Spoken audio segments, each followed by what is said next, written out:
Je me souviens de cette nuit comme si c'était hier. Nos géniteurs s'en sont allés. Pour la première fois depuis longtemps, nous nous sommes retrouvés seuls à la maison. Seul moi, Marie, et mon frère jumeau, Lucas. La demeure semblait étrangement silencieuse, dépourvue des pas pressés de notre mère ou de la voix grave de notre père. Le seul son provenait du bourdonnement du vieux réfrigérateur dans la cuisine et du craquement occasionnel du bois sous nos pieds. Malgré le silence environnant, une lourdeur imprégnait l'atmosphère, une sensation indéfinissable pesait sur moi.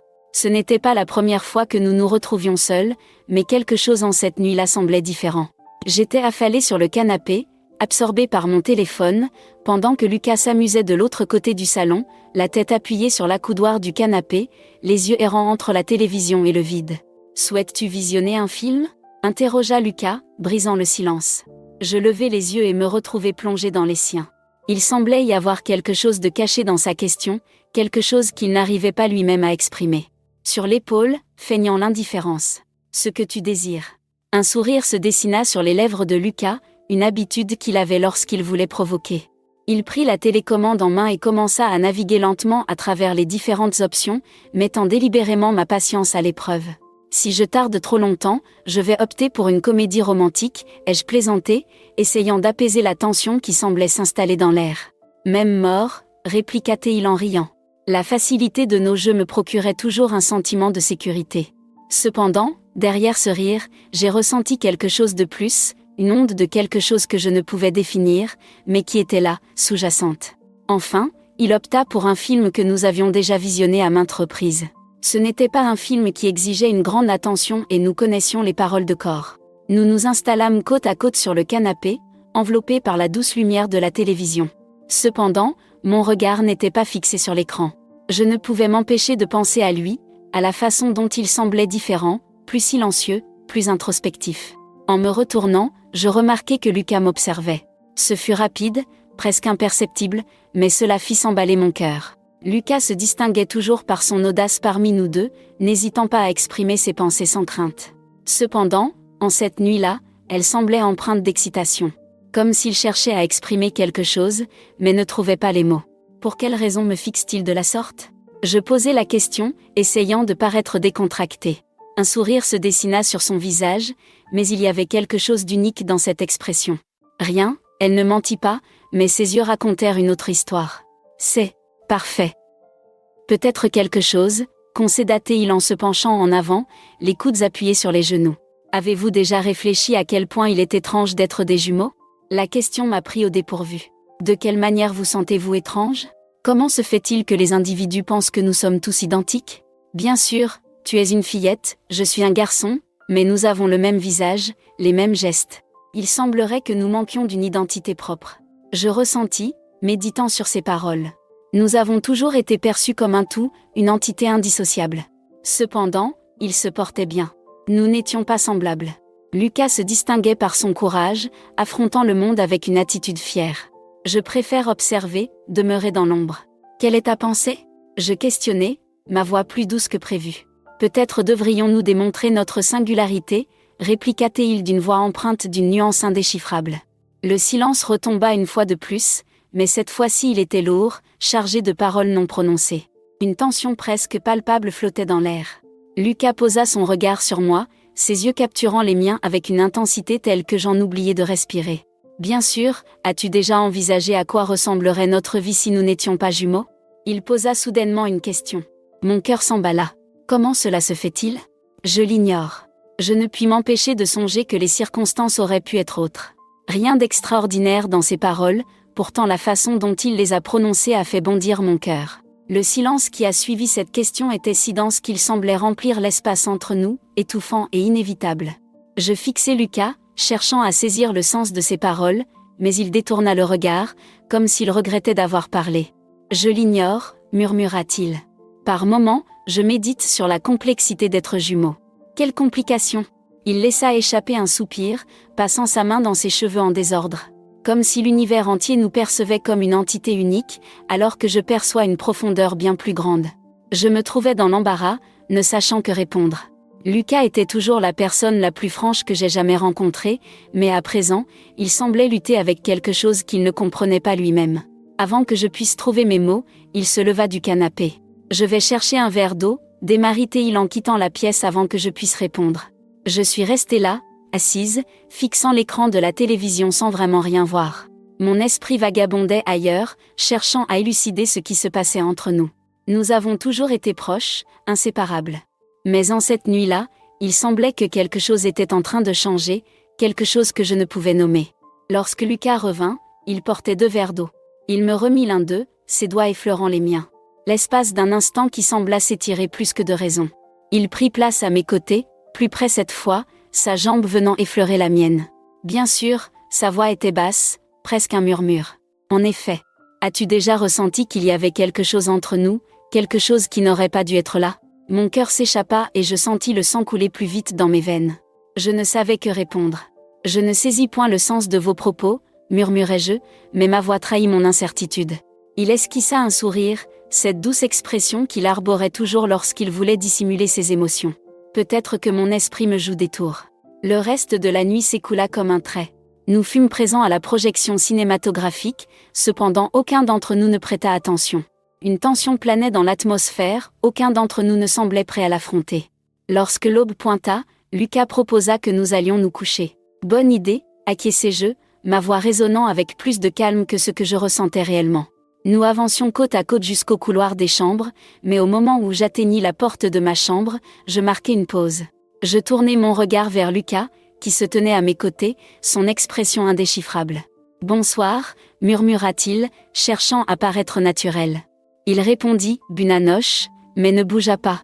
Au lieu de cela, sa main effleura la mienne, la saisissant avec fermeté. « Lucas, Marie, je ne veux pas que cela se termine, Mon cœur s'est emballé, et avant que je puisse assimiler ses paroles, il a lâché ma main et reculé d'un pas. « Reposez-vous bien », ai-je dit avant de me retourner et d'entrer dans sa chambre. Je refermai la porte de ma chambre, m'appuyant contre elle pendant un long moment. Mon cœur battait si fort qu'il semblait résonner à travers l'espace. Quelque chose était en train de changer entre nous, quelque chose que je n'ai pas réussi à éviter. Plus tard dans la soirée, je fus réveillée par un doux murmure provenant de la salle de bain. La lumière au-dessus de la porte était allumée, et j'entendis le son de l'eau qui coulait. Quelque chose en moi me poussa à me lever. Je me suis avancée furtivement dans le couloir jusqu'à la porte entr'ouverte. « Philippe ?» Ma voix était à peine perceptible. La porte s'entr'ouvrit davantage, et là, il se tenait, face au miroir, le visage humide, comme s'il venait de se passer de l'eau sur le visage pour se calmer. Il posa son regard sur moi à travers le reflet du miroir, ses yeux sombres empreints de quelque chose qui me coupa le souffle. Je n'ai pas réussi à trouver le sommeil, démarra-t-il d'une voix éraillée. Moi non plus. Un silence pesant s'installa entre nous, chargé d'une signification qui n'avait pas besoin d'être exprimée. Je pénétrai à l'intérieur, et il se tourna vers moi. Bien sûr, par moments j'ai l'impression que la seule personne qui me comprend vraiment, c'est toi. Toi aussi, tu es là. Seule personne qui me comprend, avouai-je, ma voix tremblant légèrement. Il s'approcha de moi, et l'espace entre nous semblait se rétrécir jusqu'à disparaître. Un bref instant, il n'y eut rien d'autre que nous deux, debout là, éclairés par la froide lumière de la salle de bain. La salle de bain semblait être un univers à part.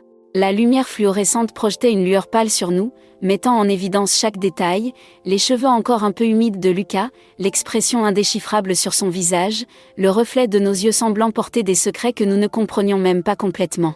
Bien sûr, il a commencé, mais sa voix a vacillé, comme s'il ne savait pas exactement quoi dire. « Philippe, que se passe-t-il entre nous ?» Enfin, j'ai demandé d'une voix vacillante, mais empreinte de toutes les émotions qui s'étaient accumulées en moi. Un instant, il me fixa simplement, comme s'il cherchait à décider entre persévérer ou renoncer. Cependant, il laissa échapper un soupir et avança encore d'un pas dans ma direction. À présent, nous étions si proches que je pouvais ressentir la chaleur de son corps et entendre sa respiration, aussi irrégulière que la mienne. « Je l'ignore », répondit-il enfin. « Mais je sais que je ne peux m'empêcher d'y penser, à nous. » Les paroles qu'il a prononcées ont fait battre mon cœur d'une manière que je n'avais jamais ressentie auparavant. Il y avait quelque chose de si cru, de si honnête dans la manière dont il me regardait, comme s'il défiait toutes les conventions et attentes imposées par le monde. « Lucas », chuchota-t-il, mais il ne savait pas comment avancer. Il leva la main et, avec une délicatesse presque douloureuse, écarta une mèche de cheveux de mon visage. Sa caresse était si douce qu'elle semblait irréelle, comme si le moment allait se dissoudre à tout instant. « Tu es tout pour moi, Marie », démarra-t-il, sa voix basse mais empreinte d'émotion. Je souhaiterais répondre, mais les mots restèrent coincés dans ma gorge. Une tension palpable semblait flotter entre nous, chargée d'une présence que ni l'un ni l'autre n'osait évoquer, mais qui était bien présente, indéniable. Soudain, je ressentis ses mains sur les miennes, les tenant fermement mais aussi avec une délicatesse qui me coupa le souffle. Il pencha la tête, les yeux rivés aux miens, comme s'il sollicitait une autorisation pour quelque chose qu'il ne comprenait lui-même pas entièrement. Et c'est ainsi que cela advint. Avant que je puisse réagir ou reculer, ses lèvres ont touché les miennes. Ce fut un baiser langoureux, enivrant, comme s'il testait les limites de l'interdit. Mon cœur semblait vouloir s'échapper de ma poitrine, mais en même temps, tout en moi criait que c'était vrai. Un instant, je me suis laissé emporter. Sa caresse était chaleureuse, réconfortante, et en même temps si chargée d'émotions qu'il était impossible de ne pas s'y perdre. Mais c'est alors que la réalité s'imposa. Je m'éloignai, haletant, mon cœur toujours battant. Que diable sommes-nous en train de faire, Philippe ? Il fit un pas en arrière, passant sa main sur son visage, comme s'il cherchait à se ressaisir. Je l'ignore, admit-il, sa voix emplie de confusion. Mais je sais que cela ne semble pas mauvais. Je demeurai silencieux, tentant d'assimiler tout ce qui venait de se produire. Mon frère jumeau.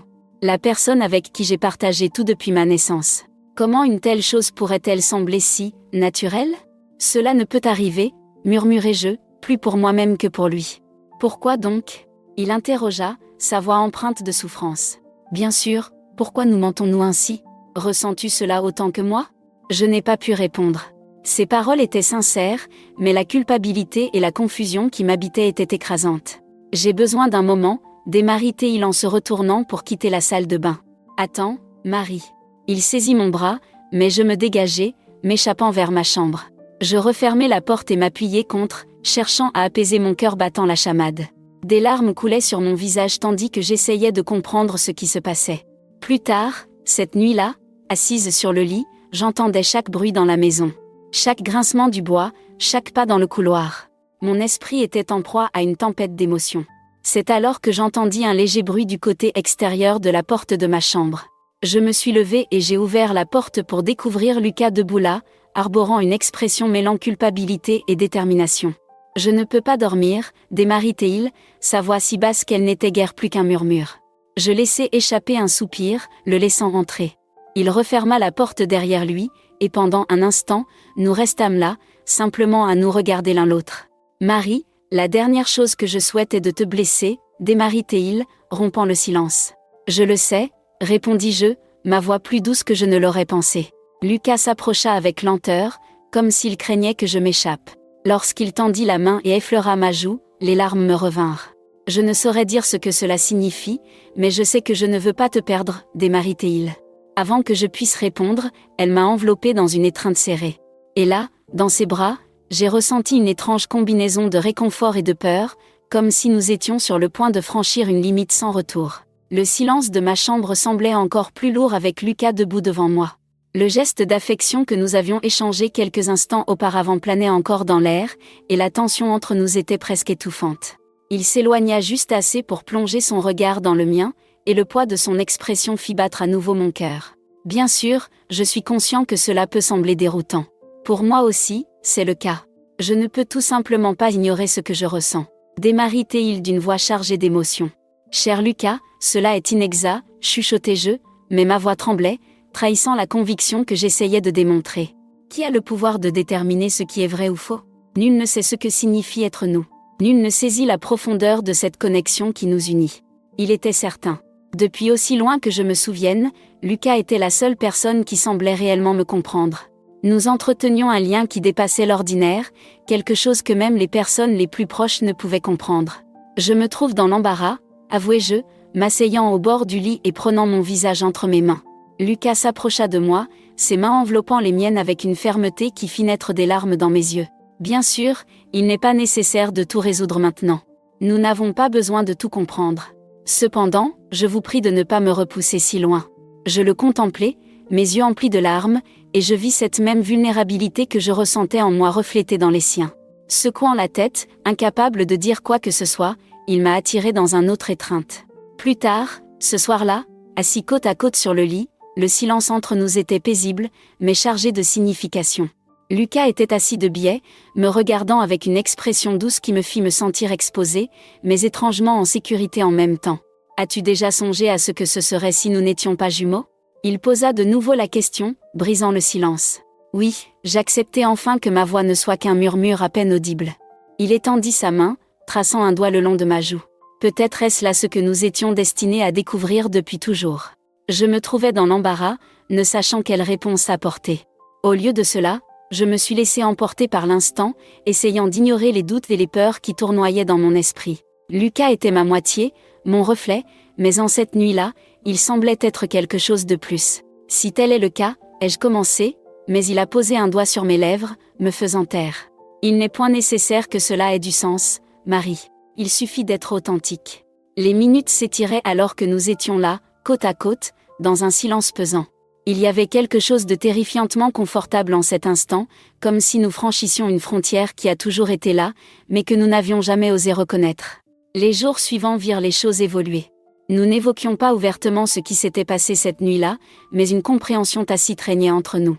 Chaque effleurement, chaque regard portait un poids plus grand, et le monde autour de nous semblait moins pertinent. Cependant, le poids du secret que nous partagions commença à s'infiltrer dans nos existences. Lorsque nos parents étaient dans les parages, nous étions contraints de reprendre le rôle de jumeaux inséparables, mais rien de plus. C'était comme si nous menions deux existences parallèles, l'une visible au monde et l'autre appartenant uniquement à nous deux. Penses-tu que nous pouvons persévérer de la sorte ? Je m'enquis une nuit, alors que nous étions assis sur la véranda, contemplant les étoiles. Lucas posa son regard sur moi, son visage affichant une sérénité teintée de gravité. Je l'ignore, Marie. Cependant, je sais que je ne veux pas te perdre. Moi aussi, j'ai avoué, ma voix tremblante sous le poids de la confession, que je ne veux pas te perdre. Peut-être que c'est suffisant pour l'instant, démarrait-il en tendant la main et attendant la mienne. En cette nuit-là, sous le ciel étoilé, j'ai laissé mes peurs et mes doutes s'envoler, ne serait-ce que pour un instant. Car, malgré les apparences peu flatteuses, Lucas était mon ancre, mon port sûr. Et, pour l'instant, c'était tout ce qui importait.